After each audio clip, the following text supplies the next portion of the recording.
It wasn't the storm that nearly killed her. It was the garbage they left behind. The sea had never betrayed her before. For more than 60 years, she had moved through the open Mediterranean with the weightless elegance of something older than time itself.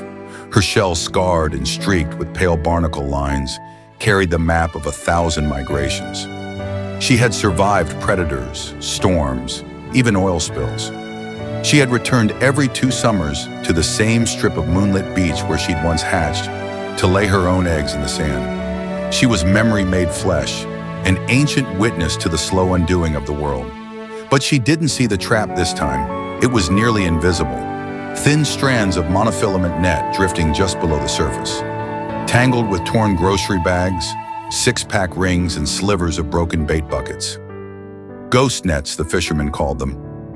Left behind by careless hands forgotten by time. They caught everything, but never let go. Her left flipper slid through the loops just for a second. That was enough. One tug, then another. The net closed around her like a fist.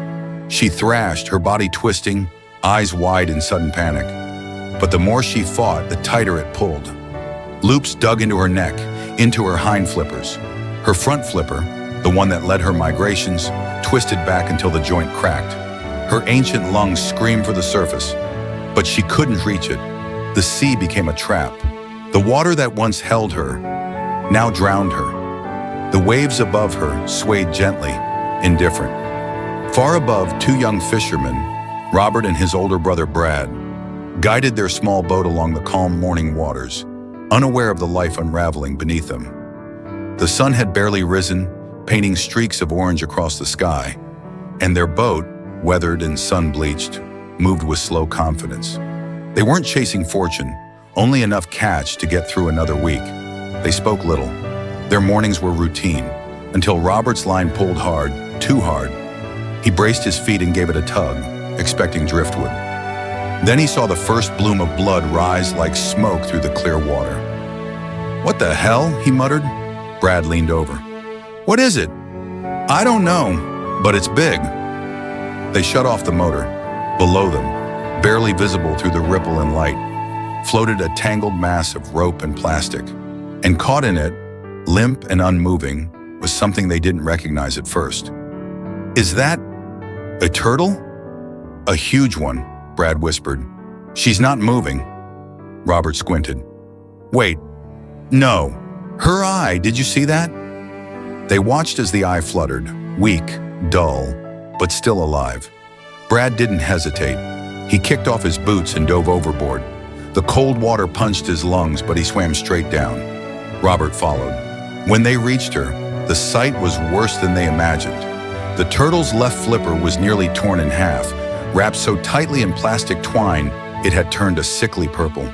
Her neck was tangled with fishing line and sun-bleached net.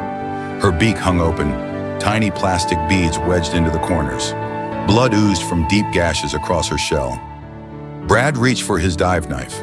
The net fought back. Every time he cut a section, 2 more pulled tighter. It was like the thing had a mind of its own. Robert swam up for air, dove again. His fingers bled from the struggle. More than once, he found himself tangled in the same cords threatening her life. Brad surfaced, gasping. "She's gonna drown, if we don't get her up." They moved fast. No hesitation, no questions. For the next 20 minutes, they worked with the desperation of people who couldn't afford to fail. Not now. Not when they could feel her heartbeat slow under their hands. Then finally, the last coil gave way. But she didn't swim. She sank. Brad dove again, deeper this time, wrapped both arms around her and pulled her upward, his lungs screaming. Robert met them at the surface, and together, they heaved her onto the deck of the boat. She hit the wood with a heavy thud. Her body was still. Brad fell to his knees. No! Don't stop," Robert whispered. "She's still warm." He ran for the cooler, dumped ice water over her shell. Brad cradled her head, removing the last strands of net from her neck, clearing her nostrils with a piece of cloth. Every breath they took was one she couldn't. Then, a twitch. Her head jerked slightly, her eye blinked. Brad gasped. "She's breathing! Oh my God, she's breathing!" They both cried. Not loud, but deep. The kind of cry that comes from terror, slowly giving way to hope. And they didn't stop. They built a shade with old tarps and rope, took turns pouring water across her body. Every 15 minutes, they rotated her gently to keep pressure off her wounded side. Brad cut away the last of the embedded plastic. Robert stayed close to her head, speaking in whispers he didn't even understand himself. She was broken, but not gone. Not yet. Robert pulled out his emergency phone, one of those old waterproof Nokias he only kept for storms, and dialed the only number he could remember from the environmental brochures they handed out at the marina 2 years ago. The phone rang, then a calm voice answered, "Marine Wildlife Rescue. This is Dr. George speaking." Robert's voice cracked. "We found a sea turtle. She's massive, badly injured, but she's breathing." A short silence, then, "Where are you?" Robert gave their coordinates, stumbling over numbers as his thumb shook. He could barely breathe. It wasn't just adrenaline. It was the sick, rising fear that they were already too late. Dr. George's voice cut through it. "Keep her cool. Keep her wet. Do not try to move her. We're on our way." Click. Brad stood on the deck, his hands trembling, clothes soaked, face cut from stray lines. He looked down at the turtle, this ancient, half-drowned miracle. She hadn't moved in over 5 minutes. "She's fading again," he muttered. Robert rushed to her side. Her shell, once dark and strong, was cracked in 2 places. The colors around her eyes had dulled. Blood had crusted into her skin, turning the edges of her wounds black.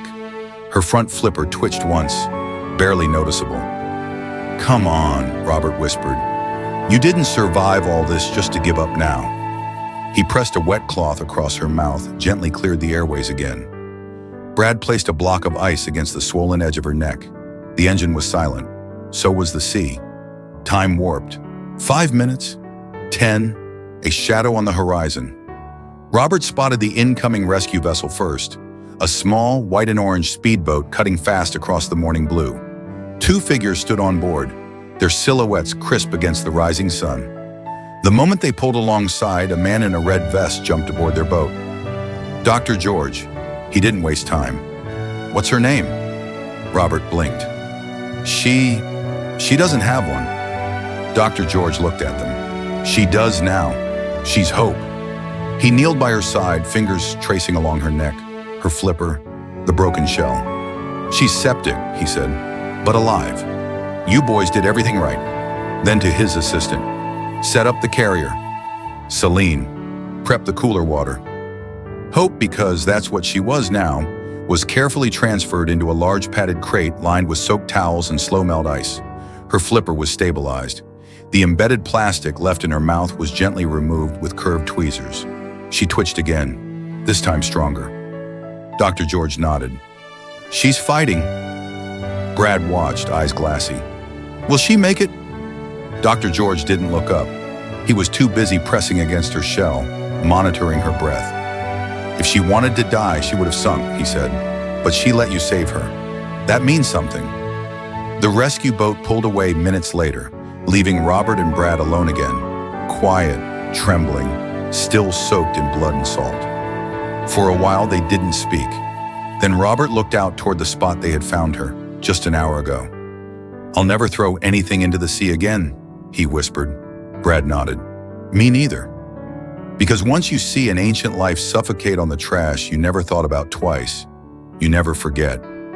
Brad stayed at the bow of the boat, staring out at the glittering blue that now seemed less like a sanctuary and more like a fragile secret. He didn't see waves anymore. He saw nets, hooks, plastic bags disguised as jellyfish. He saw danger where they'd only ever seen profit. Robert sat beside the empty crate they'd used to pour ice over Hope.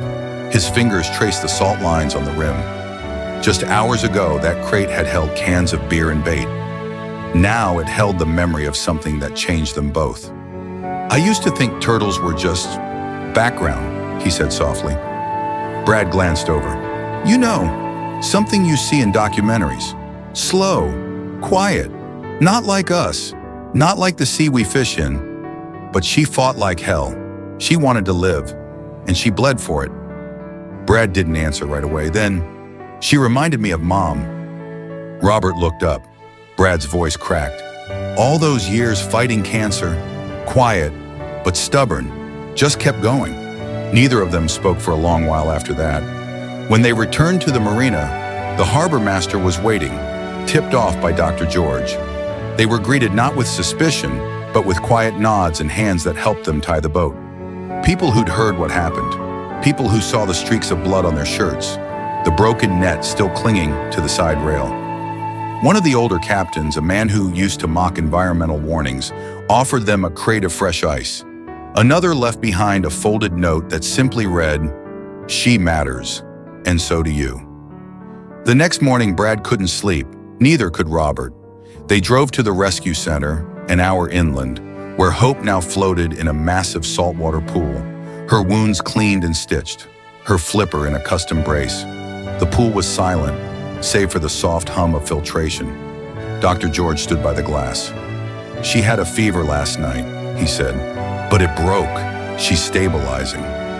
They stood there for nearly 30 minutes, just watching. Hope didn't move much, but her eye opened once, just long enough to catch the light, just long enough to reflect the world back at them, changed, sobered, but still turning. Brad placed a hand on the glass. "You get better," he whispered. "And when you're ready, swim far, swim free." Hope didn't respond, of course, but something about the stillness around her felt different now, not heavy like before, not burdened by pain. It felt like waiting, like breath being held just beneath the surface. Brad stepped back. "She's going to make it," he said. Dr. George nodded slowly. "She is, but it'll take time. Sea turtles don't just heal bones, they heal memories." Robert smiled faintly. "Then we'll wait." And they did.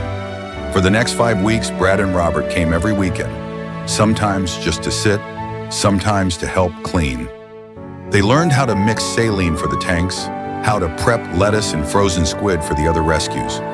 They watched as Hope began to move again, first a twitch, then a slow turn, then one full circle around the enclosure without sinking.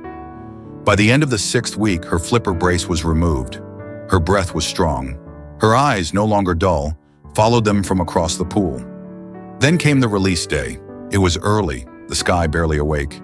A transport truck backed down the beach slope, its rear doors swinging open to reveal a shallow salt tank and Hope inside, calm, alert, ready. A crowd had gathered, not large, not noisy, just enough people who had heard, who had cared. Some carried signs, some just brought quiet. Brad and Robert stood beside Dr. George as the handlers carefully lifted Hope onto a wheeled carrier and rolled her down to the shore. The tide was high, the current gentle. She paused where the wet sand met the sea, and for a heartbeat no one moved. Then she slid forward, slow but sure. The first wave washed over her. She dipped her head, then pushed again. Another wave, and this time, she floated. She didn't look back. She didn't need to, because she had made it, because the ocean that once nearly killed her was letting her go home. Brad stood knee-deep in the surf, his jeans soaked, not caring. He shielded his eyes against the morning light, tracking Hope as her silhouette slipped deeper into the waves. For a moment, she vanished. Then further out, a dome of her shell surfaced, just once, before disappearing again for good. Robert came up beside him, silent. They didn't speak. There wasn't much left to say. Hope had done the impossible, survived what was meant to end her, endured what would have broken most. But more than that, she had shown them something they never saw before, the consequence of their own neglect. Later that evening, they returned to their boat, not to fish, but to clean. Brad pulled out old coils of line, frayed nets, rusted hooks, cracked plastic buckets, every single thing that could have become a trap like the one that nearly took Hope. Robert marked the spots on their GPS where they'd seen the worst debris, planning to report them to the coastal cleanup teams. They changed, not because someone told them to, not because it was trending, but because they looked a dying creature in the eye. And it looked back. And when you see that, really see it, you can't unsee it. Brad started carrying a trash bag on every trip out to sea. Not for fish, but for plastic. Every bottle cap, every forgotten glove, every floating wrapper. He took it all. He didn't say much about it. He just did it. Robert stopped using single-use anything. He refused straws, swapped his gear for biodegradable materials, even convinced 2 other local captains to switch out their nets for safer ones. It wasn't about being perfect. It was about not being careless anymore. At the marina, people started asking questions. What happened to you two? You're different lately. Why do you care so much? And they didn't have a rehearsed answer. Just one image burned into their minds. A wounded turtle gasping beneath a net made by hands just like theirs. So they told the story. They told it again and again, at fish markets, over coffee, even at the local high school when the science teacher invited them to speak. And every time they told it, someone else put down their plastic bottle or tied their bait line a little tighter, or just paused before throwing something overboard. Hope became more than a turtle. She became a reason, a question, a turning point. Because when something ancient nearly dies at your feet, and you realize you played a part in its suffering, even just by looking away, you either turn your back and forget, or you remember. And they chose to remember. Every wave, every morning on the water, every small act of care, it didn't erase what had happened, but it mattered. Because maybe the ocean didn't need them to save it. Maybe it just needed them to stop breaking it. And so they did more than just change their habits. They changed the way they saw the world. They no longer treated the ocean as a backdrop to their lives, but as a living, breathing force. Wounded, yes, but still generous. Still beautiful. Still trying. Brad began volunteering twice a month with the local marine sanctuary, helping tag and release rehabilitated sea creatures. Robert created a small exhibit at the Dockside Cafe, just a corkboard with photos of turtles, dolphins, and seabirds rescued from plastic waste, along with a hand-scrawled message, "We broke it, we can fix it." Hope's photo was at the center. It wasn't a dramatic shot, no open wound, no tangled net, just her gliding through clear water, her shell catching the sunlight like polished stone. But for anyone who knew what she had survived, it was enough. It was everything. And people noticed. Tourists who once came for fishing trips started asking to help clean the shorelines. Kids began naming the turtles before they were even rescued. One boy brought an entire class project titled Hope's Ocean. Small things. But small things ripple. And sometimes it only takes one ripple to begin healing something that has been broken for far too long. That ripple didn't stay in their town. Photos of Hope were shared online, first by the sanctuary, then by visitors, then by people who had never met her but saw something in her journey, something that mirrored their own, the need to believe that wounds could heal, that damage could be undone, that maybe, just maybe, the world was still capable of kindness. A national news outlet picked up the story, not because it was flashy, but because it was honest, raw, real. A turtle nearly died in the grip of human waste, and 2 men who once didn't think twice about plastic bags or broken nets decided they couldn't keep pretending it wasn't their problem. It aired on a quiet Sunday morning, and in one small apartment in the middle of the city, a girl turned off her faucet while brushing her teeth. On a fishing boat, On a fishing boat thousands of miles away, a deckhand pocketed a soda can he was about to toss into the sea. In a classroom, a science teacher printed out Hope's photo and wrote above it, "What kind of world do you want to leave behind?" Because it wasn't just about one turtle. It never was. Hope was a beginning, a reminder, a mirror, a single ripple in a vast ocean, and from that ripple, change began to move. Not with storms or grand speeches, but with quiet choices made again and again by people who suddenly understood. The ocean didn't belong to them, they belonged to it. And as Hope disappeared into the horizon, where the water turned gold with the rising sun, Brad and Robert stood quietly at the shoreline, no longer fishermen trying to tame the sea, but men who had finally learned how to listen to it. They didn't speak, they didn't need to. Because what mattered wasn't what they had said, or even what they had done. What mattered was what they chose to carry forward. A piece of her story, a piece of her strength, and the unshakable truth that the ocean remembers. Everything we take, everything we give, and every choice in between. If this story moved you, don't just scroll past. Share it, talk about it. Pick up one piece of trash the next time you're near water. Because every ripple matters, and maybe you're someone's ripple too.